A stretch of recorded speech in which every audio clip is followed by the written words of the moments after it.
Buenos días, yo soy Andrés Felipe Robledo, médico internista del Hospital Francisco de Paula Santander de Quilichao. Quisimos hacer un video de una exposición del coronavirus. Es técnica y es científica, o sea que es para el personal de salud del hospital, con el fin de aclarar dudas, porque todos sabemos que hay mucho temor, porque es un virus nuevo, que no lo conocemos, pero sin embargo, en los últimos 4 meses se han publicado muchas cosas, muchos artículos médicos. No hay evidencias contundentes por ejemplo, de tratamientos, pero sí ya sabemos varias cosas y no es necesario dejarnos llevar por el temor o por el pánico. Sí tenemos que tener nuestras precauciones, pero la mejor forma de contrarrestar esa ansiedad es con evidencia científica. Entonces, siguiente. Entonces, podemos empezar que este virus se transmite por vía aérea, a través de aerosoles y gotas. Cuando una persona tose, estornuda, o incluso habla en un tono alto, y cuando la persona se toca las mucosas, se toca la cara y después va y toca una superficie, esa superficie se convierte en algo que se llama fomite. Si hay una secreción ahí y otra persona la toca y después se va y se toca la cara, entonces a través de eso se transmitiría la infección. Este virus no se transmite por el aire, es decir, no es que el virus esté circulando por el aire y por eso no es correcto que las personas anden con el tapabocas en la calle. Es en espacios cerrados y se lo transmite una persona a otra. O sea, el contacto entre personas es lo que transmite el virus. Este es un video que publicó New England. Ellos hicieron un experimento. Ponían a hablar a una persona, decía permanezca saludable en inglés, y le decían que fuera aumentando el tono del volumen. Y por medio de una luz fluorescente veían todas estas gotas.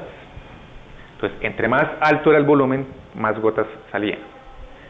Entonces, por eso, no solamente por tos y por estornudo se puede transmitir el virus, sino que también hablar duro, gritar o cantar. Entonces, de ahí que la distancia de separación sea más o menos de unos 2 metros. Y después en este mismo video se le ponía a la persona una prenda de ropa húmeda en la boca y volvía y hablaba, y realmente la disminución de la propagación de las gotas fue considerable. Entonces, de ahí la importancia de utilizar el tapabocas, pero en algunas circunstancias. No es para andar utilizándolo en la calle de forma indiscriminada. Este artículo muestra que a personas que han tenido síntomas respiratorios con infecciones se les han aislado otros virus sincitial respiratorio, rinovirus. Es decir, que si en alguna institución se pudiera tomar estas muestras virales y salieran positivos estos virus, esto no significa que no tengan el coronavirus, que no tengan el COVID-19. Habría que esperar la prueba. Listo. Los factores de riesgo más importantes para mortalidad son edad mayor de 60 años, tener un dímero D alto y tener un alto puntaje en la escala de SOFA, que es la escala de sepsis más conocida que recomienda la Surviving Sepsis.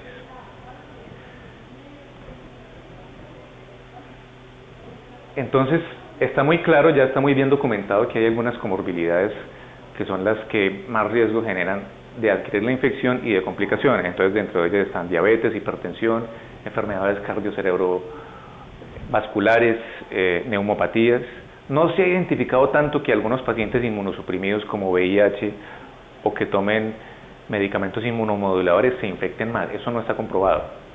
Y entre más comorbilidades tenga una persona, mayor riesgo de complicaciones. Este virus puede durar esparciéndose entre 8 y 30 días. ¿Qué significa? Que una persona puede ser transmisora de la enfermedad hasta entre 3 y 4 semanas.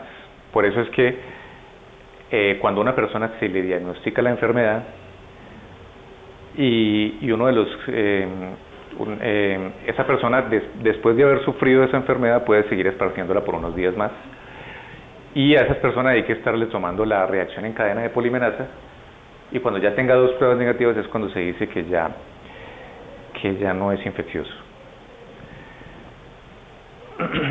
Bueno, hay un punto fundamental en la infección por este virus que lo diferencia de otros virus respiratorios, y es que muchos pacientes asintomáticos son infecciosos. Entonces una persona se contagia, no sabe que tiene la enfermedad, y antes de que presente síntomas, incluso hasta 3 días antes de que presente síntomas, puede ser transmisor. ¿Otro?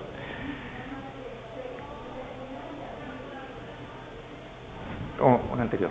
Entonces, este artículo es muy interesante porque menciona que en varios reportes se dice que hasta el 40% de los casos de infecciones por COVID-19 pueden haber sido transmitidos en la fase asintomática o presintomática. Es muy importante.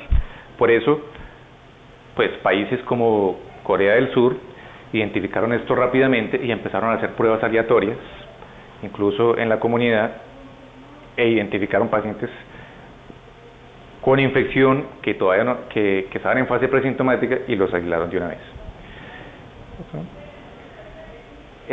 Este artículo muestra que por cada individuo con COVID-19 infectado puede haber en la comunidad entre 5 y otros 10 casos. Algo que entendió muy bien Corea del Sur. Bueno, también China. Lo que pasa es que la mentalidad de los chinos y de los coreanos del sur son distintos.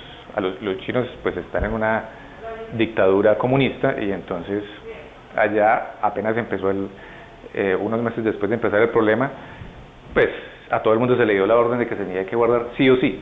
No es que no quiero, es que en cambio los coreanos sí son distintos, pues ellos sí tienen una mentalidad distinta, y solamente con la recomendación ya la gente entendió muy bien las cosas, evitó el contacto físico, el aislamiento, y ellos además hicieron pues muchas pruebas aleatorias que permitieron identificar mucha gente asintomática que estaba infectada.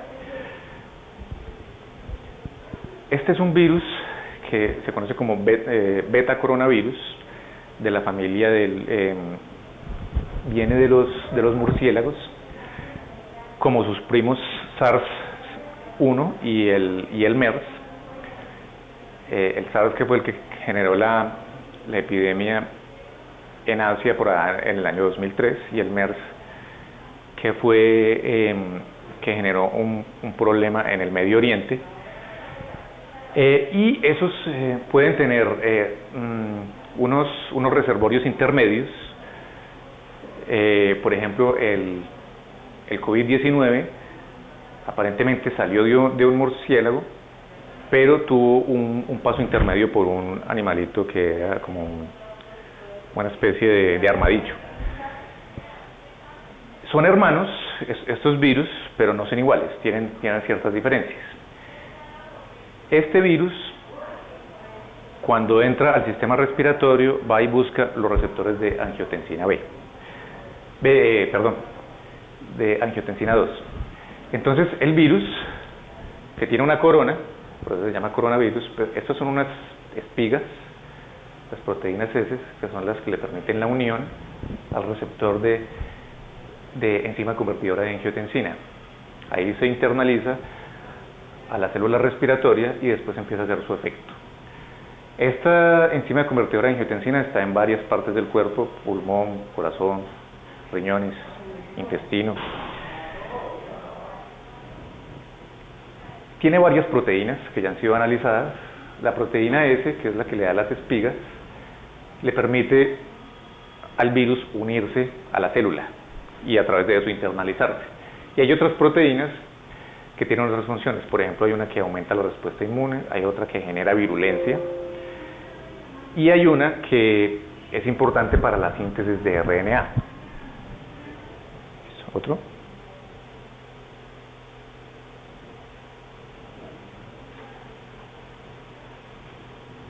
Entonces, el virus entra a través de la vía respiratoria, que puede ser por gotas, aerosol, de una persona que está en contacto cercano, o puede ser a través de un fomite, la persona tocó la superficie, se tocó la cara, y a través de ahí. Entonces entra a través de los receptores de angiotensina 2, empieza a generar una respuesta inflamatoria. Entonces se empiezan a producir, las células de presentación de antígenos empiezan a producir citoquinas y sustancias proinflamatorias.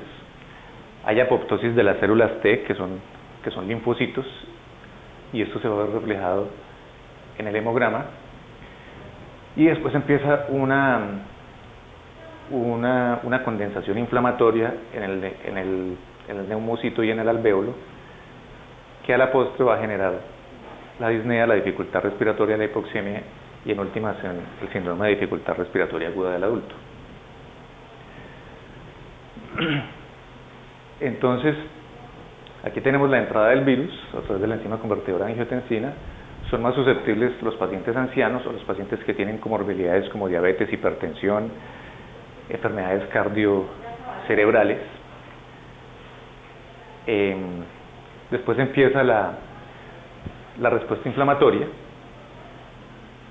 En últimas termina siendo una tormenta de citoquinas, que es una gran inflamación a nivel de pulmón, que genera problema a nivel propio pues del pulmonar y genera sepsis y posteriormente falla multiorgánica.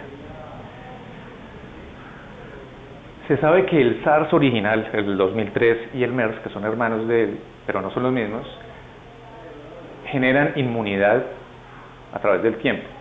Puede que no por muchos años, pero sí se sabe que puede generar inmunidad hasta por 4 años. Esto no se sabe a ciencia cierta con el COVID-19. No se sabe verdaderamente si la persona queda inmunizada y no le puede volver a dar. Eso todavía está por estudiarse.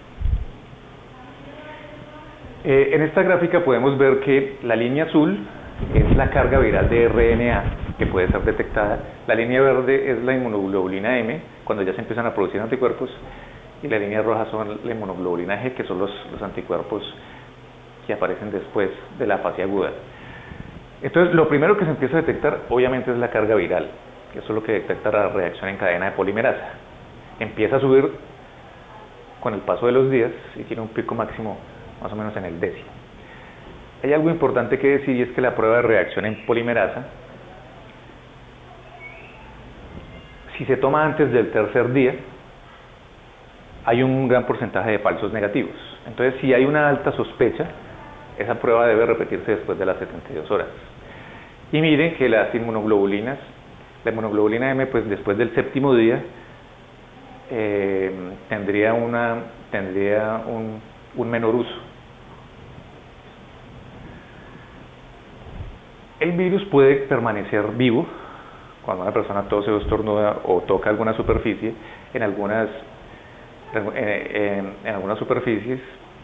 Entonces, en donde más sobrevive es en plástico y en acero. Se dice que pueden sobrevivir hasta 16 horas, pero hay un artículo de New England que menciona que hasta 72 horas podría sobrevivir el COVID en una superficie, dependiendo de las características del ambiente. Por ejemplo, ese virus podría sobrevivir todas esas horas si estuviera en un ambiente sin luz, sin humedad y sin calor. Si el virus estuviera en una superficie que está sometida a calor, luz de sol o humedad, sobreviviría poquitas horas. Bueno, la Asociación Colombiana de Infectología lanzó en marzo sus guías y ellos definían el paciente sospechoso como cualquier persona que tuviera síntomas agudos de tos, dificultad respiratoria,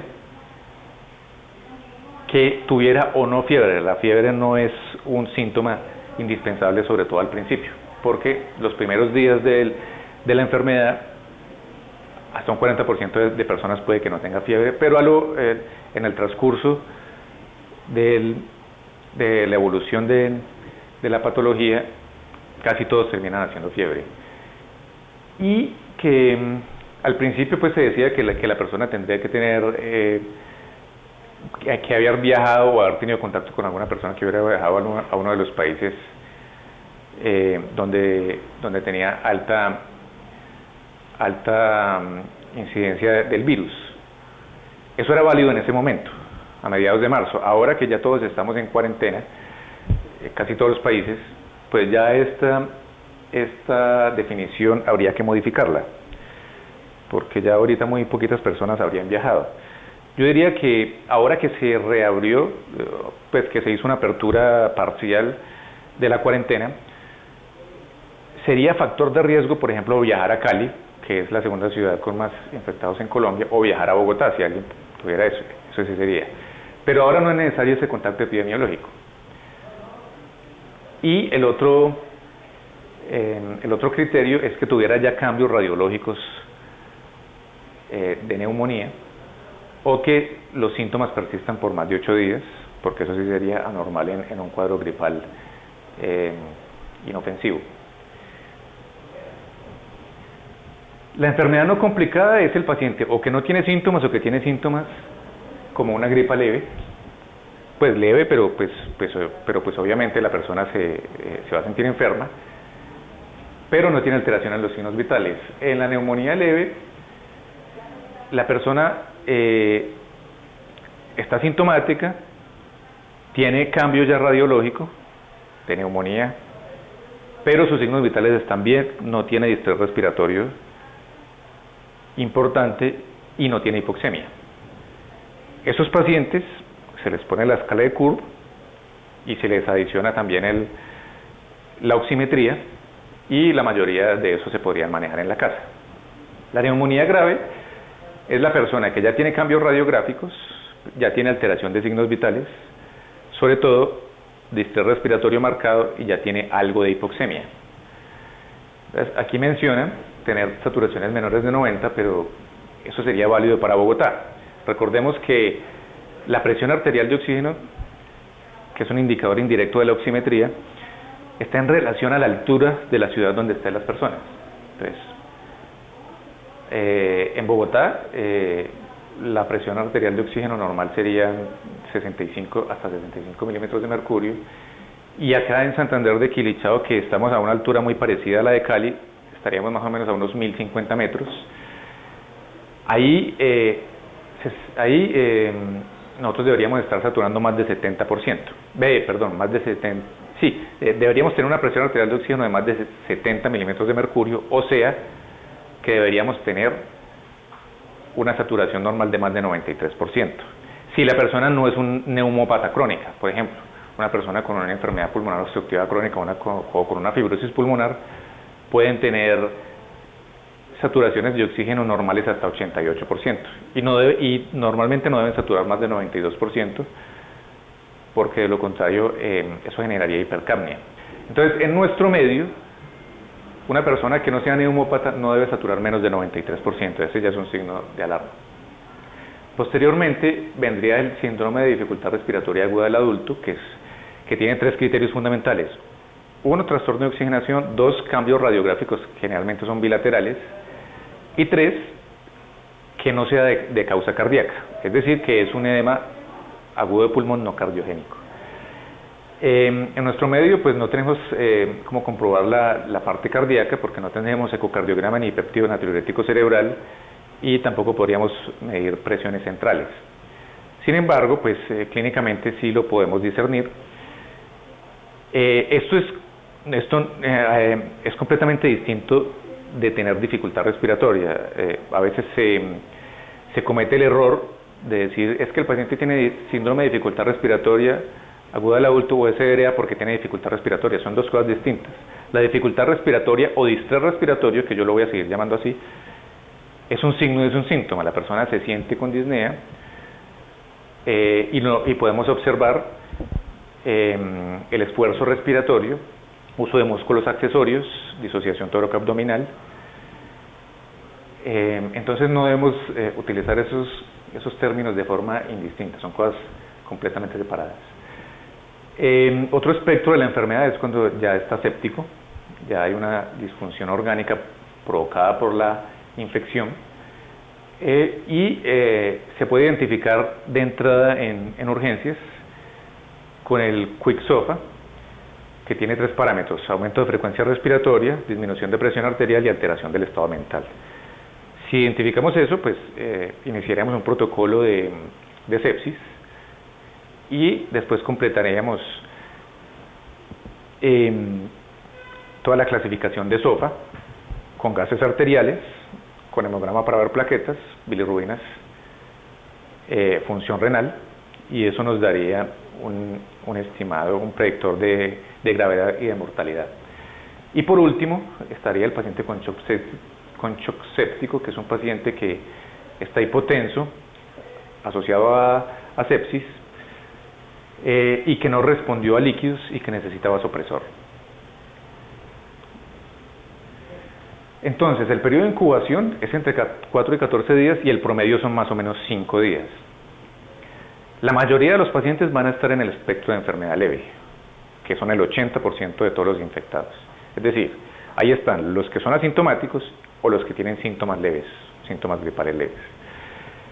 La enfermedad severa, ya el paciente tiene disnea, hipoxemia, compromiso radiológico, solamente el 14% de esos van a ser. Y de todos los pacientes infectados, solamente el 5% hacen una enfermedad crítica, en donde la persona ya hace una falla respiratoria que va a requerir soporte ventilatorio, se torna séptico, después hacen falla multiorgánica. Y la tasa de fatalidad global es de entre 2 y 3. Es importante decir que ninguno de los pacientes que están en el espectro de enfermedad no severa va a morir. A esos pacientes les va bien, solo los de enfermedad severa. Y la mortalidad varía de región en región y de país. Entonces la mortalidad en China era más o menos esta, 2.3. En Italia la mortalidad pues fue muy alta, más de 8%, en España también más o menos 7%. Y la mortalidad también está muy asociada a la edad. Entre más edad tenga, mayor mortalidad. Entonces hay mortalidad global y mortalidad por edades también. También hay que decir que hay pacientes asintomáticos que con tomografía de tórax ya se les empieza a ver alteraciones. Lo que pasa es que la tomografía no es un examen de tamizaje. Lo primero que se tomaría sería una radiografía de tórax simple, aunque es poco sensible. Los síntomas principales, el síntoma principal siempre va a ser fiebre, pero al principio hasta un 40% de los pacientes puede que no haga fiebre. Después en el transcurso y al final casi todos van a hacer fiebre. Y tienen síntomas como de un síndrome gripal, fatiga, tos, anorexia, mialgias. Después la disnea se empieza a presentar más o menos a partir del 5º día. Y también tendría unos síntomas menos comunes, como cefalea, rinorrea, síntomas gastrointestinales y anosmia y disgeusia, que sí son muy característicos de este virus. Eso no se presenta en otros virus, entonces digamos que es útil este síntoma. Entonces la disnea se empieza a presentar a partir del 5º día, al principio no, y ahí es cuando hay que empezar a ponerle cuidado. Más o menos después del 7º día es que empiezan las complicaciones. Entonces el paciente ya hace más dificultad respiratoria, hace hipoxemia, puede terminar en SDRA, y los que más terminan son los pacientes más ancianos y los que tienen comorbilidades como hipertensión y diabetes. Este es un registro de casos que se hizo en Nueva York de 390 pacientes. La media fueron 62 años. Entonces todos estos pacientes tuvieron síntomas como fiebre, tos, disnea, mialgias. La linfopenia es muy característica, es muy sensible. Y menos de la tercera parte de esos pacientes tenían trombocitopenia leve, pero se asoció más al estado crítico del paciente, o sea, a sepsis. O sea, la trombocitopenia no es un hallazgo característico de este virus. Hay una cosa muy interesante de este registro, y es que se vio que la obesidad es un factor de riesgo para hacer falla respiratoria y requerir ventilación mecánica. Bueno, y en este registro de 1.590 pacientes, los pacientes a los que más mal les iban, obviamente eran a los ancianos y a los que tenían más comorbilidades. Y entre más comorbilidad, pues más riesgo de progresión, mayor mortalidad. Este fue un registro de la región de Lombardía, Italia, que ha sido la más afectada en ese país. Y ahí había una gran población de gente anciana. Bueno, otra cosa que puede afectar, otra área que puede afectar el COVID-19 es corazón. Entonces, en este registro chino de 400 pacientes, hasta el 20% de ellos hicieron injuria cardíaca. Y los que tuvieron este problema hacían más falla respiratoria, más requerimiento de ventilación mecánica y tenían hasta un 50% más de mortalidad. Los virus generalmente atacan el corazón, producen miocarditis, pueden producir falla cardíaca o pueden producir arritmias. Este es un registro de 18 pacientes que hicieron infarto con elevación del ST y tenían infección de COVID-19. La media de edad fueron 63 años, la mayoría eran hombres. Solamente el 33% de los pacientes hizo dolor torácico en el momento del infarto, o sea que se presentó de forma asintomática. De ellos, 9 pacientes fueron a angiografía. La mayoría tenían enfermedad obstructiva, pero hubo unos que no tenían enfermedad, o sea que la angiografía les salió con arterias sin lesiones, es decir, que también puede producir angina microvascular. Y de esos pacientes, de esos 18 pacientes que tuvieron infarto con elevación del ST, a algunos se les hizo trombolisis, 72% murieron, es decir, la injuria cardíaca con infarto con elevación del ST es un factor de riesgo para mortalidad. Hay otros factores de riesgo para que la persona desarrolle SDRA, aparte de los que ya hemos visto, de ser anciano, tener hipertensión, diabetes. En este estudio se identificó tener dímero D alto, tener PCR alta, la relación entre neutrófilos y linfocitos alta, y en este reporte los pacientes que tenían SDRA les pusieron prednisolona y ellos vieron que se murieron menos pacientes con esto. Recordemos que los esteroides sistémicos son controversiales en manejo de SDRA general. Solamente algunos SDRAs, cuando la etiología se sabe que va a responder a esteroides, por ejemplo una neumolitis eosinofílica, ahí sí no hay duda. En COVID-19 todavía no hay recomendaciones porque todavía falta evidencia sobre el uso de esteroides en SDRA, pero entonces aquí les traigo este registro. Otros síntomas menos frecuentes. Entonces, hay pacientes que pueden hacer púrpuras trombocitopénicas y idiopáticas. Este artículo de acá es un registro de 3 pacientes que que tuvieron síndrome antifosfolípido y tuvieron isquemia de miembros inferiores e isquemia cerebral. También se puede presentar como queratoconjuntivitis.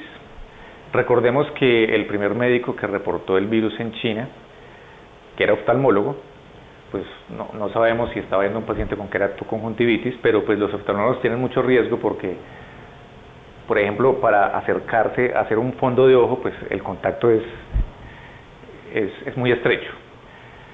Entonces, al principio varios de los médicos que se infectaron eran oftalmólogos y este, que fue el primero pues que lo describió, que después pues el régimen de China pues lo mandó a callar y él después falleció, ¿no?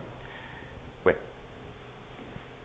otras manifestaciones, por ejemplo neurológicas, se pueden presentar como encefalopatía, confusión, agitación, y este es un reporte de casos de 5 pacientes que tuvieron accidente cerebrovascular isquémico de grandes vasos y todos eran jóvenes, menores de 50 años. Otro tipo de manifestación es Guillain-Barré, más rara, pues estoy mencionando manifestaciones raras, esto no es nada común. Estos fueron 5 pacientes y el Guillain-Barré lo desarrollaron entre el 5º y el 10º día después de la fiebre. No después de los síntomas, sino después de la fiebre, para que lo tengan en cuenta. Este es un registro de casos de unidades de cuidado intensivo en Seattle, Washington. De 24 pacientes, la media fue de 63 años. La mitad de esos pacientes al ingreso a la UCI no tenían fiebre. Después, casi todos sí hicieron fiebre, pero al principio no. Y la mitad eran diabéticos. La mitad de esos pacientes, pues, fallecieron. También podemos tener síntomas gastrointestinales, aunque son menos frecuentes. Hay varios artículos que tienen distintas frecuencias de presentación. Aquí en este metaanálisis dicen que las manifestaciones gastrointestinales pueden ser del 18%, náuseas, diarrea, dolor abdominal. Listo. Los niños, pues yo no soy pediatra, pero pues para tener información, los niños se infectan menos, mejor dicho, los niños desarrollan menos síntomas y la enfermedad es menos severa que en los adultos. Ahí hay que comparándolo con el H1N1, que también cogía niños, sobre todo niños pequeños, les daba muy duro, este no. Bueno, entonces, dentro de los exámenes de laboratorio, lo principal es que vamos a tomar un hemograma y nos vamos a fijar en el recuento de linfocitos. Entre más bajitos están los linfocitos, más sensible y es un factor pronóstico, les va peor. Asimismo, entre más alto está el dímero D, también es un factor pronóstico, les va peor.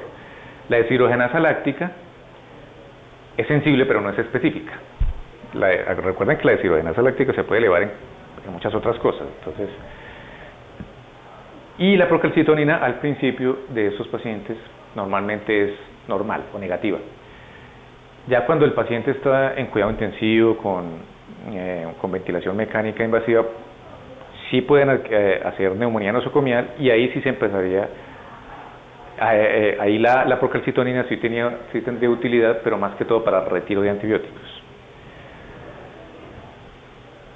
Entonces, entre más alto está el dímero D, peor pronóstico y mayor mortalidad.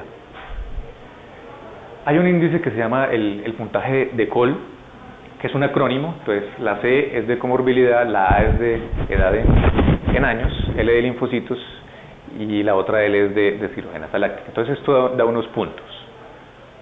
Entonces, las comorbilidades, los linfocitos mayores o menores a 1000 y la deshidrogenasa láctica tiene 3 puntos de corte, menor de 250, entre 250 y 500 y más de 500. En este estudio de Clinical Infectious Diseases chino se vio que esta escala, este modelo de puntaje puede llegar a ser útil en progresión de la enfermedad porque tiene cierta sensibilidad y especificidad. Entonces, por ejemplo, una persona que tenga un puntaje menor de 6, más del 90% de ellos no van a progresar la enfermedad, o sea que va a ser débil. Asimismo, si tenemos ese punto de corte de 6, el valor predictivo positivo va a ser, yo me equivoqué, aquí es 50 y el valor predictivo negativo es de 98. Y según eso podemos diferenciar entre leve, moderado a severo, riesgo de progresión. Entonces, los que tienen menos de 6 puntos solamente tienen un 10% de riesgo de progresar la enfermedad. Los que tienen de 7 a 9, entre 10 y 40, y a los que más les va son a los que tienen más de 10 puntos. Entonces, este nuevo modelo nos puede servir como indicador de progresión, puede tener cierto valor diagnóstico y también es un indicador de mortalidad. Es muy útil. Hay otros exámenes que se alteran por la respuesta inflamatoria, la ferritina, el dímero D y las citoquinas, pues que en nuestro medio no sería factible medir citoquinas. Y entre más marcadores de inflamación y más altos, pues más crítico va a estar el paciente. El diagnóstico definitivo se realiza con la reacción en cadena de polimerasa que se toma con la muestra, ojalá nasofaringia.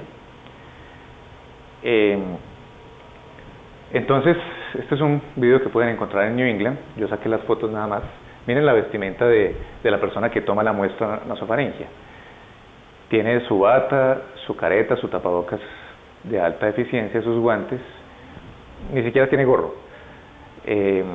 No no hay evidencia científica que diga que para tomar una muestra nasofaringea la persona tenga que ponerse un traje de plástico de cabeza a los pies, similar pues a esos trajes antirradioactivos. Eso no está comprobado, eso no es necesario. La muestra se debe tomar idealmente no de la punta de la nariz ni de la orofaringe, porque ahí hay menos cantidad de virus, sino del fondo de la nasofaringe, o sea que tiene que ser un hisopo largo, meterlo con cuidado para no generar malestar, porque eso puede producir todo su estornudo. Una vez tocando el fondo de la nasofaringe, se le debe dar vueltas, pero con cuidado, idealmente dejarlo ahí 1 minuto, para que capte la mayor cantidad de virus. Bueno, este es un esquema que nos muestra la membrana alvéolo capilar. Entonces, este es el alvéolo, por acá entra el aire, el capilar y el intersticio. Entonces, por acá llega la sangre desoxigenada a oxigenarse, intercambia CO2, el CO2 se evacúa, el oxígeno entra, y para esto necesitamos que esta membrana alvéolo capilar esté completamente íntegra.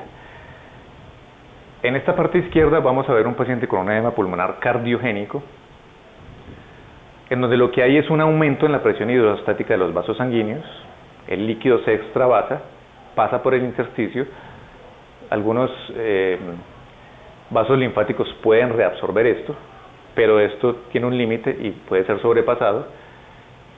Después, el líquido, que es un transudado, llena el alvéolo y puede llegar a generar un deterioro en el trastorno, en el paso de oxígeno y generar trastorno de oxigenación.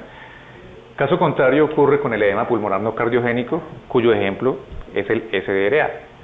Entonces, aquí el vaso sanguíneo está normal, aquí la presión hidrostática está normal, pero aquí lo que hay es un exudado.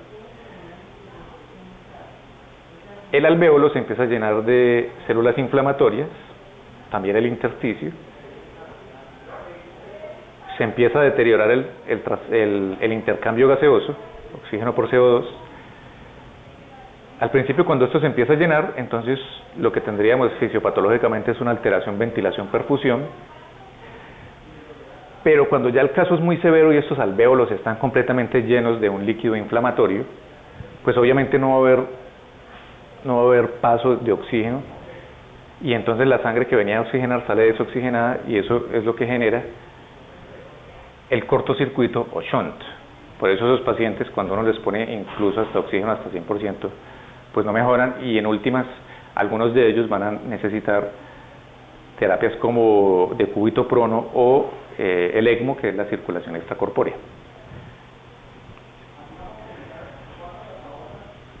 Analizando la radiografía, entonces hay algunos datos radiológicos que nos ayudan a diferenciar entre un edema pulmonar cardiogénico y uno no cardiogénico. El principal para el cardiogénico, que es el de arriba, es que vamos a observar la silueta cardíaca. En el cardiogénico, en una gran proporción, va a tener aumento de la silueta cardíaca, pero no necesariamente. Miren que aquí la silueta cardíaca está normal, porque hay pacientes con función sistólica conservada que pueden hacer falla cardíaca y edema agudo de pulmón. Nos podemos valer de los cilios engrosados, cefalización de flujo. El edema pulmonar cardiogénico es generalmente central. Aquí se pueden ver unas líneas de Kerley. También podríamos ver derrame pleural. Aquí no lo vemos, pero... Y en el no cardiogénico, entonces, normalmente la silueta cardíaca va a estar normal. Los infiltrados empiezan siendo periféricos, entonces van de afuera hacia adentro. Son muy difusos. Los cilios están bien, no hay cefalización de flujo. Normalmente estos pacientes no hacen derrame pleural. Y comparando esto con una radiografía de una neumonía bacteriana, entonces la bacteria generalmente, si es un estreptococo, compromete un lóbulo, es unilateral, tiene ocupación alveolar y a veces se puede ver broncograma aéreo. Entonces recuerden la diferencia. Este es el bacteriano. En el viral generalmente es difuso, no es tan localizado, es difuso, es bilateral en el virus. Bueno, manifestaciones radiológicas. La radiografía de tórax simple es poco sensible al principio y es más sensible la tomografía de tórax. Aquí en Santander pues no tenemos TAC de tórax, entonces nos toca bandearnos con la radiografía. Se empieza viendo infiltrados intersticiales, luego infiltrados mixtos, luego empiezan a coalescer y se volverían más alveolares, son difusos, generalmente sin derrame pleural, y son desordenados. En las tomografías de tórax se describe un hallazgo que se llama pavimento loco, entonces como si estuviera pavimentado por parches, una parte por acá, otra por acá. La radiografía de tórax, pues entonces lo que nosotros empezamos a ver es un aumento del intersticio, es muy difuso. Este ya tiene mayor aumento y ya tiene opacidades alveolares y son bilaterales, incluso hasta pueden ser de 4 cuadrantes. Eso es lo que genera tanto trastorno de oxigenación. Bueno, había una controversia porque si bien el virus se pega al receptor de enzima de angiotensina y esos pacientes después cuando toman inhibidores de la ECA o bloqueadores de receptor de angiotensina, como que sobreregulan los receptores y eso facilita que el virus se pegue con mayor facilidad. Entonces, al principio de la pandemia se decía que se debían retirar estos medicamentos. Esto ya se sabe que no es cierto, hay varias publicaciones, por ejemplo la Sociedad Americana del Corazón, la Sociedad Europea de Hipertensión, ya dijeron que no hay evidencia de eso, y New England sacó estas recomendaciones de que realmente este tipo de pacientes, que obviamente están tomando estos medicamentos por alguna razón, por hipertensión, por cardio, nefro,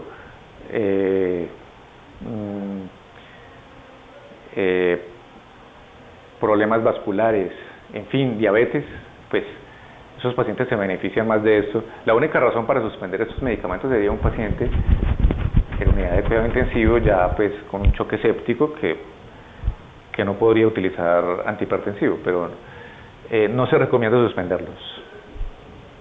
También había una controversia con respecto a los AINES y el ibuprofeno que generaba algún problema, pero realmente no se ha encontrado evidencia de que el ibuprofeno tenga ningún efecto.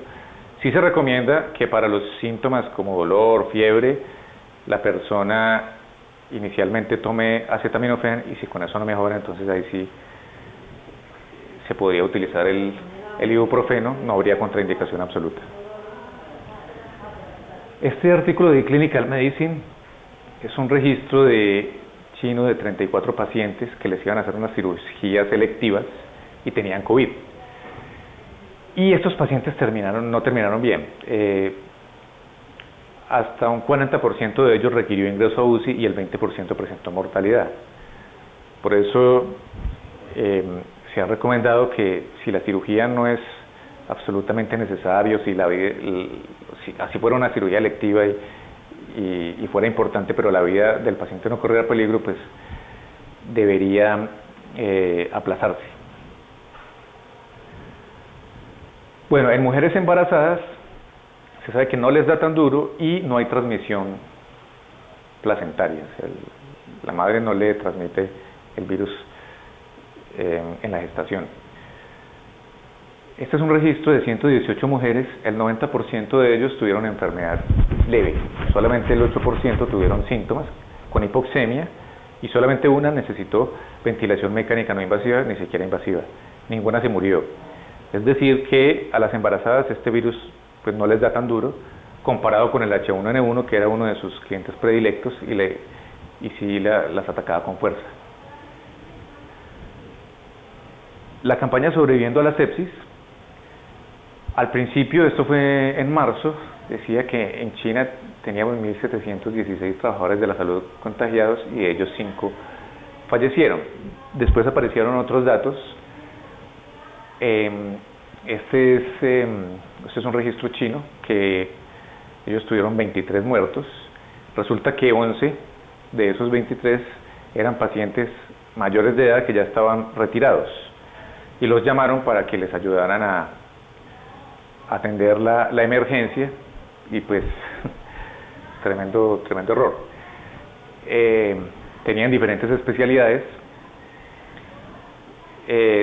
Dice que al principio este contagio de los médicos fue porque estaban como subestimando el virus y no tuvieron las precauciones, los equipos de precaución que se tienen ahora, porque ellos dicen que hasta marzo 31, 42.000 trabajadores de la salud que fueron a atender allá, ninguno de esos se contagió después de eso.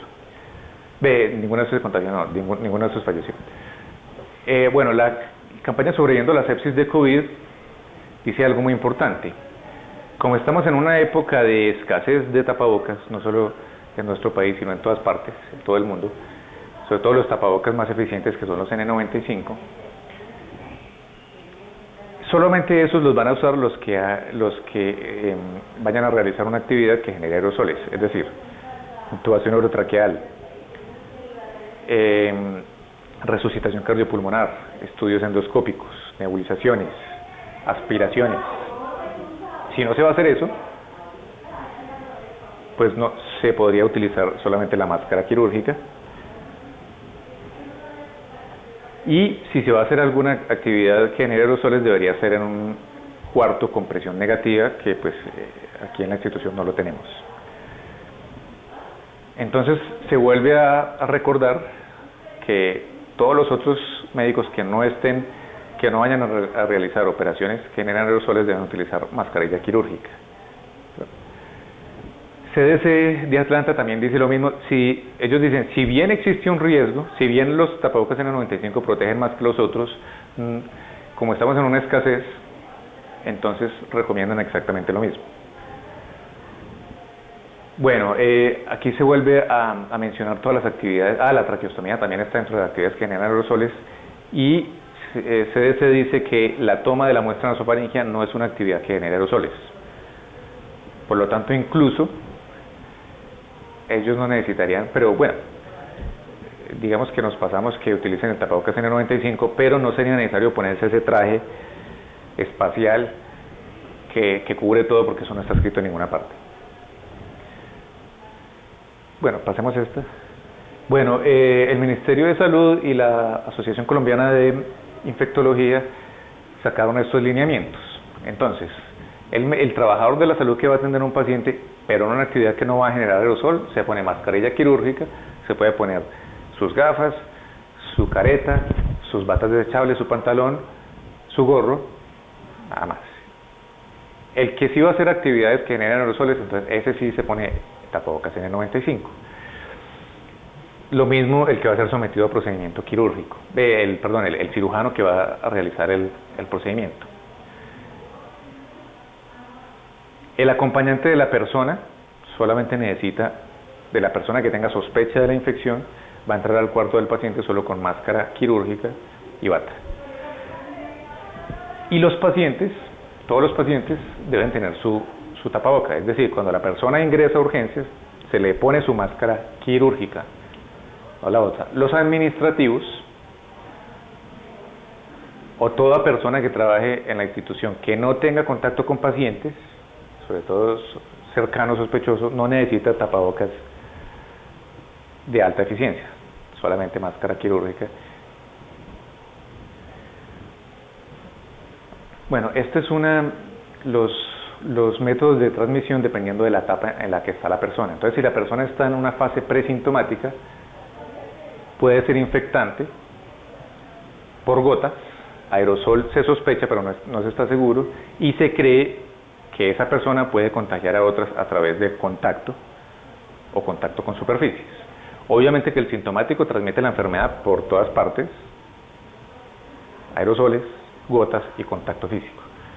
Y el posintomático, es decir, el que ya tuvo la enfermedad después de un tiempo, no se sabe exactamente si quedó inmune y ya no es transmisor.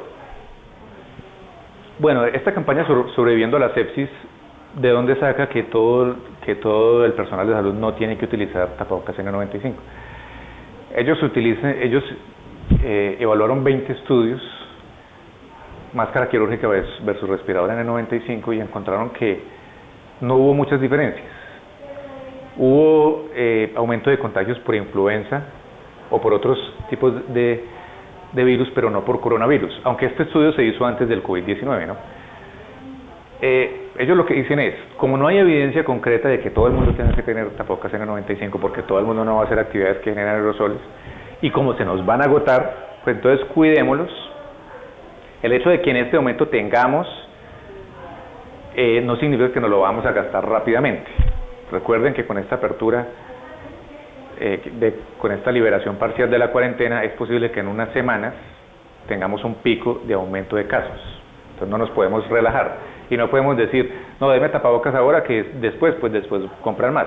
Pues no sabemos si va a haber dónde comprar, porque si todo el mundo está necesitando, y es todo el mundo, todo el planeta, pues guardémoslas.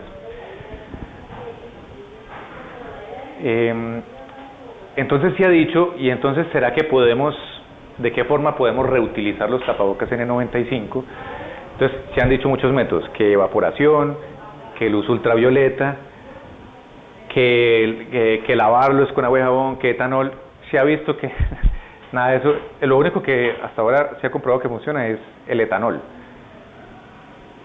que limpia muy bien el tapabocas, pero resulta que lo daña y entonces ya no quedaría siendo funcional. Esto todavía hay que estudiarse. Para intubación orotraqueal, la primera recomendación es que se haga por videolaringoscopia, que hasta ahora pues no tenemos acá, y lo debe hacer la persona más experimentada de la sala, para evitar el menor número de intentos. Recuerden que esta es una actividad que genera aerosoles. En el sitio de intubación no debe estar lleno de gente, sino que deben estar pocas personas para minimizar el riesgo de contagio. En cuanto a en sepsis, la resucitación, la reanimación hídrica no es como en cualquier otro paciente séptico, donde sobreviviendo a la sepsis decía que usted mínimo tenía que infundirle líquidos a 30 cc hora por las primeras 3 horas. Estos pacientes hay que ser un poco más conservadores con el líquido, porque si después encharcamos a este paciente, el trastorno de oxigenación va a empeorar, y si ya tenemos un paciente con SDRA y le metemos líquidos, pues los resultados van a ser peores. Entonces aquí hay que utilizar vasopresores más tempranamente. Tenemos que utilizar métodos clínicos como el llenado capilar, el índice de shock, y paraclínicos como el lactato. Y obviamente vamos a seguir las metas de reanimación tempranas. El vasopresor inicial, pues como en todas sepsis, es norepinefrina por sobre otros.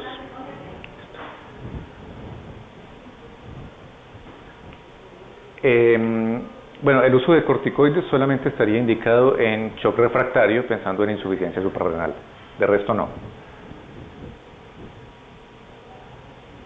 Bueno, y aquí la terapia de oxigenación, lo ideal es mantener al paciente saturando entre 92 y 96%. Más de 96 no se necesita, y en pacientes que tienen enfermedad pulmonar obstructiva crónica sería ideal entre 89 y máximo 93 para que después no hagan hipercapnia. Estas son unos cánulas nasales de alto flujo que no tenemos, que son las que recomiendan todas las guías, pero pues nosotros no tenemos esto. Tampoco tenemos ventilación mecánica no invasiva. ¿Listo? Bueno, entonces aquí lo importante es lo siguiente: si un paciente tiene deterioro respiratorio, tenemos que ser un poquito más rápidos a la hora de dar soporte ventilatorio invasivo, es decir, no demorarlo tanto como en otros casos. Otra cosa que dice esto ya es la Organización Mundial de la Salud, es que si tenemos el paciente séptico con foco pulmonar, se le debe iniciar antibióticos y posteriormente con exámenes como cultivos y procalcitonina retirarlos, y si ya se identifica que la infección es solamente viral. Entonces, cuando intubar, Surviving Sepsis decía que con una relación presión arterial de oxígeno sobre FIO2 menor de 50, frecuencias respiratorias altas, o ya una hipercapnia mayor de 50 o un deterioro del estado de conciencia. Pero la Asociación Colombiana de Infectología dice que, no, que hay que intubar más tempranamente, ya con presiones con relación PAFI menor de 200, o que ya empiece a bajar el pH, y que cuando la PC2 esté por encima de 45, frecuencias respiratorias altas y distrés respiratorio marcado. Este video está en New England, es una simulación con un maniquí, donde el maniquí se le pone un líquido por dentro, simula una tos, entonces aquí se ven las gotas, y esta intubación se está haciendo con los métodos de protección normales, pero sin la cámara transparente. Luego se le pone una luz fluorescente, porque el líquido permite esto, y se ve que la persona queda completamente cubierta. Luego se hace el mismo experimento con esta cámara transparente, que nosotros ya tenemos acá. Todo esto es no se ve bien, pero todo esto es la cámara que queda después de la tos simulada. La cara del médico queda pues libre, solamente se le ensucian las manos. Entonces sí hay una gran diferencia entre utilizar esa cámara transparente y no utilizarla para la protección del personal de salud. Dentro de los riesgos de contagio hospitalario, pues en un registro chino el 43% de 130 pacientes adquirió la infección dentro del hospital. Recordemos pues que ellos estaban en unos escenarios donde llegaba mucha gente al mismo tiempo, y en un hospital de Washington al principio no había muchas precauciones, y en ese hospital se contagiaron 81 residentes, 34 eran del personal de salud y 14 eran personas visitantes. Entonces, el riesgo y la exposición para los trabajadores no es el mismo siempre. Entonces, la idea de que todos tienen que utilizar un traje de plástico de pies a cabeza, pues antirradioactivo, eso no está comprobado. De pronto ese tipo de trajes se utilizan en unidades de cuidado intensivo donde hay varios pacientes COVID y donde el personal pues está atendiendo varios pacientes, no pueden salir, y todos los pacientes son COVID, pero eso no es válido y eso no está comprobado. Entonces, si cuando el paciente llega y se le pone tapabocas, se disminuye el riesgo, que es lo primero que tiene que hacer la enfermera del triaje. No es lo mismo un paciente asintomático que otro sintomático, no es lo mismo un paciente presintomático que no. El presintomático solamente podría generar contacto, generar transmisión a través del contacto con superficies o tocando a la persona. Si usted tiene su tapabocas y sus otros implementos de protección, pues no va a pasar, y usted no se va a quedar ahí en esa habitación pues mucho rato. Usted va y hace lo que tiene que hacer, después sale, al rato entra, pero no es que nadie se tenga que quedar ahí. Y no es lo mismo tampoco estar realizando una actividad normal, como canalizando una vena o poniéndole oxígeno a un paciente, o incluso auscultándolo o examinándolo, que haciendo una actividad que genere aerosoles, por ejemplo intubación orotraqueal. Las guías de la ITSA, la Asociación Americana de Infectología, en la parte de terapia, ellos dicen que no hay evidencia para recomendar ningún tratamiento todavía, porque hay muchas brechas en el conocimiento, y eso lo dicen tanto para antimaláricos, como para corticoides, como para inmunomodulares como el tocilizumab, como para aplicación de plasma, antivirales. Pero sí se está investigando muchas cosas. Ellos lo que dicen es, usted puede utilizar esos medicamentos si va a meter al paciente en un estudio. Esa es la recomendación de ellos. Uno de los antivirales que se utiliza es el remdesivir, que es un inhibidor de proteasa que se utilizó en el ébola. Hay una publicación en New England de un estudio compasivo, es decir, es un estudio, es una cohorte prospectiva donde hay unos pacientes que les dieron no hubo grupo control ni nada, y 53 pacientes, o sea el 68% de los que se les dio el remdesivir, hubo alguna mejoría que se evidenció en disminución en el requerimiento de oxígeno. Obvio que con solamente este tipo de estudio, que tiene una, digamos, calidad metodológica débil, pues no se pueden dar recomendaciones muy altas. Hay que seguir investigando. ¿Por qué se considera que los antimaláricos funcionan en este caso? Lo que se cree es que hacen un cambio en el pH endosómico, y eso tendría algún efecto sobre la regulación de la enzima convertidora de angiotensina. Entonces habría un bloqueo en la entrada del virus a la célula. Y se han hecho estudios in vitro que muestran que puede tener negativización de la carga viral con cloroquina, con hidroxicloroquina. Y está este estudio, que es el estudio francés de International Journal of Antimicrobial Agents, donde a 20 pacientes se les dio hidroxicloroquina, a un grupo control se les dio terapia estándar. Dentro de los 20 pacientes que utilizaron hidroxicloroquina, a 6 se les dio acitromicina, y lo que vieron es que hubo un aclaramiento de la carga viral más en el grupo de hidroxicloroquina que en el control, y todos los que recibieron hidroxi más acitromicina tuvieron el 100% aclaramiento del virus. Es un estudio que genera expectativas, pero también tiene sus problemas metodológicos. Solo con este estudio pues no se pueden sacar conclusiones grandes. Sin embargo, da pie para seguir investigando con el medicamento, y ya hay instituciones que lo están utilizando. Vamos a esperar a ver qué resultados hay. En este otro estudio, que es otro registro, también se les dio hidroxicloroquina solo. Ahí no hubo mucha diferencia. Se dice que los antimaláricos,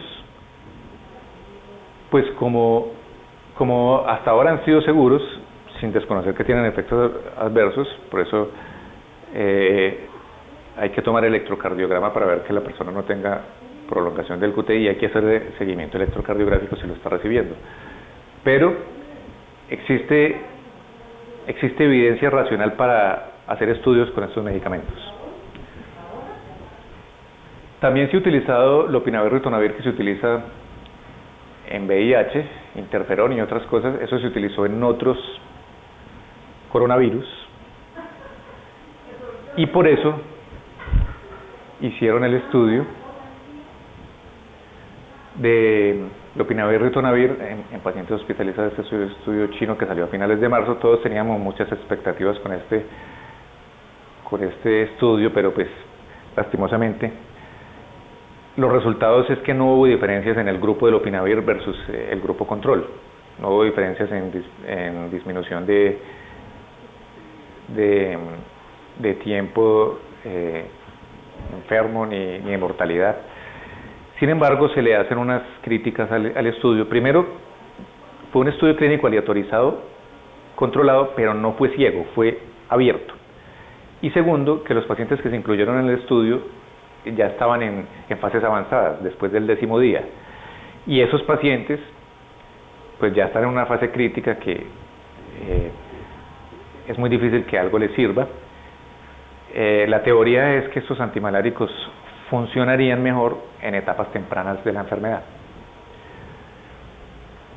Este otro estudio, donde se tomaron plasma con anticuerpos de personas que ya habían sufrido la enfermedad y se la pusieron a 10 pacientes que tenían COVID-19, querían evaluar dos cosas: seguridad y efectos clínicos y paraclínicos, y se vio que hubo resultados buenos.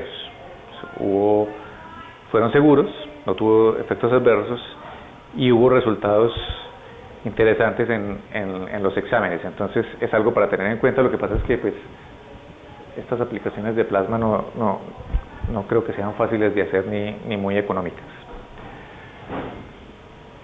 Bueno, esta es una infografía que es como un resumen. Si tenemos un paciente que llega con fiebre, tos o dificultad respiratoria, lo empezamos a evaluar. se le pueden tomar algunos exámenes de laboratorio y radiografía. Le tomamos un hemograma. Si tiene linfocitos menores a 1200, pues es un marcador sensible de la infección y es un indicador de severidad. Asimismo, el dímero D, la deshidrogenasa láctica también, aunque esa no es específica. Y buscaríamos los cambios radiográficos. Entonces, si tenemos un paciente con fiebre y tos, le tomamos, que se le toma hemograma y radiografía de tórax, salen normales, pues no necesitaría otros estudios, sino solamente seguimiento ambulatorio. Pero si sí salieran alterados, entonces ahora ya miramos en el algoritmo de las guías de la Asociación Colombiana de Infectología que se tomaría otro camino. Bueno, entonces decíamos que se está utilizando ecografía de tórax para diagnosticar neumonía porque tiene una mejor sensibilidad que la radiografía de tórax simple, ya que en nuestra institución no contamos con TAC de tórax. Listo, entonces ahora vienen las guías de la Asociación Colombiana de Infectología. Entonces, en este normograma, en este flujograma, entonces tenemos paciente con síntomas leves, se le hace seguimiento por teleconsulta. El que tenga síntomas más severos, ese sí tendría que ser valorado en urgencias o en primer nivel, y si los síntomas y si los signos vitales están alterados, pues entonces se dejaría hospitalizado y después se determinaría en qué parte. Entonces, tenemos un paciente con síntomas leves, que no tiene factores de riesgo, que son edad mayor de 60 años, enfermedad cardiocerebral, enfermedad pulmonar, hipertensión, diabetes. Entonces, ese paciente se va para la casa y se le hace teleconsulta. Si ese paciente con síntomas leves sí tiene factores de riesgo, entonces en urgencia le pedimos deshidrogenasa láctica, hemograma y radiografía de tórax, por ahora solamente esos tres. Si esos exámenes salen normales, se va para la casa con teleconsulta. Muy importante que esos pacientes no se pueden perder, hay que decirle al paciente, a su familia y a la red que le va a hacer el seguimiento que tienen que estar pendientes porque más o menos al séptimo día es que se puede empeorar, se va a empezar a deteriorar clínicamente. Si estos exámenes salen anormales, una deshidrogenasa láctica, una linfopenia o un infiltrado neumónico en la radiografía, pasamos a este punto, lo dejamos hospitalizado y ahí sí le tomamos la otra batería de exámenes que incluirían gases, bilirrubinas, transaminasas, si es adulto mayor, electrocardiograma y troponina. Tener cuidado acá porque, digamos, una niña de 15 años, pues, con síntomas respiratorios, pero ¿para qué le vamos a tomar troponina? No tendría sentido. Y obviamente si el paciente llegó con síntomas, así sean leves, pero tiene alteración de signos vitales, como presión baja, hipoxemia o aumento de la frecuencia respiratoria, de una se queda hospitalizado y se le toman todos los exámenes. Obvio que si está más deteriorado ya con signos de sepsis, hacemos todos los exámenes, todo lo que haya que hacer, reanimación hídrica, soporte ventilatorio, y se iría para unidad de cuidado intensivo. Nosotros por ahora no tenemos, entonces tendría que remitirse a tercer nivel. Lo que recomienda la guía de la Asociación Colombiana de Infectología es utilizar un antiviral y un antimalárico. Entonces el lopinavir y ritonavir, que es de difícil consecución y pues casi nadie lo está dando. Y las otras opciones son estas. La hidroxicloroquina también es difícil de conseguir para nosotros, entonces nos quedaría la cloroquina, 2 tabletas cada 12 horas. Entonces, terminando el flujograma, tenemos una infección leve, sin factores de riesgo, se va para la casa y se le hace seguimiento. Se indica que tener cuidado después del séptimo día, que viene la fase crítica. Si ese paciente con síntomas leves sí tiene factores de riesgo, le tomamos los exámenes iniciales de deshidrogenasa láctica, radiografía. Si salen alterados, le completamos el esquema con los marcadores de mal pronóstico, que serían linfopenia, aumento del dímero D, aunque no tenemos dímero D, o que tuviera hipoxemia, alteraciones electrocardiográficas, o troponina alta en caso de adulto mayor. Este paciente se quedaría hospitalizado en sala general mínimo por 48 horas. Si se le llega a dar salida porque su condición mejora o porque los exámenes salen normales, se sigue la misma indicación de seguimiento por teleconsulta con énfasis en después de la primera semana. Si se deja hospitalizado se le pone el antimalárico. Si tiene factores de riesgo de mal pronóstico, es decir, linfopenia, dímero D alto, deshidrogenasa láctica alta, si los signos vitales están bien, pues se quedaría en sala general, y si alguno de los signos vitales está alterado, si tiene hipotensión, falla respiratoria, está séptico, se iría para cuidado intensivo. Bueno, esta es una reflexión que hacen desde Italia, en este artículo, sobre cómo se maneja una pandemia, y es que no estamos preparados en casi ninguna parte del mundo para hacer esto. Porque en las pandemias se necesitan de otro tipo de médicos que conozcan sobre epidemia. Entonces ahí están los epidemiólogos, los salubristas y otros. Este artículo italiano también menciona algo que tuvieron que vivir ellos, italianos, españoles y los médicos en Nueva York, porque cuando se llegan muchos pacientes al mismo tiempo, todos malos, pues hay que tener unas decisiones éticas. ¿Se deben salvar el mayor número de vidas? Sí, pero se prioriza el más joven y el más enfermo. Si llegan mucha gente, no se pueden atender todos al mismo tiempo, no hay cómo darle soporte ventilatorio, hay una predilección por el más joven y el que esté más enfermo. También se atiende primero el personal de salud, porque en una pandemia un solo trabajador de salud menos es un desastre para una institución. Y si tenemos dos personas de las mismas características, no se atiende el que primero llega, sino que se atenderían aleatoriamente. Este es un resumen que se hacen de lo que ocurrió en China, de todo lo que hicieron, el aislamiento, el distanciamiento social, el confinamiento en los hogares, y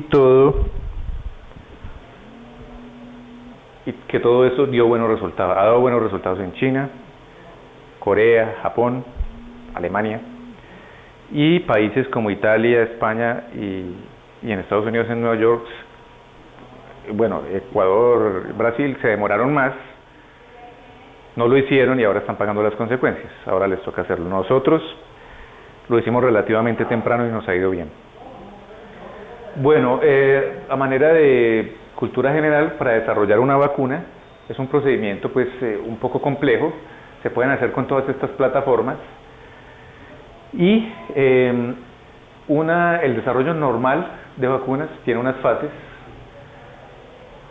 iniciales en donde se prueba efectividad, eficacia, seguridad, que son un poco más largas, pero en una pandemia eso tiene que reducirse, pues sin decir que el primer producto pues lo van a sacar sin hacer el estudio. No, hay que hacer algo, pero sí se reduce el tiempo. Lo más importante en el retiro de los equipos de seguridad es que después de cada retiro de cada prenda hay que hacer un lavado de manos. Entonces lo primero que se va a quitar es el par de guantes de arriba. Después el orden en realidad no es tan importante, usted se puede quitar cualquiera de las prendas, y cada que usted se quita una prenda, lavado de manos. O sea, hay que hacer varios lavados de manos cuando se quiten todas las prendas.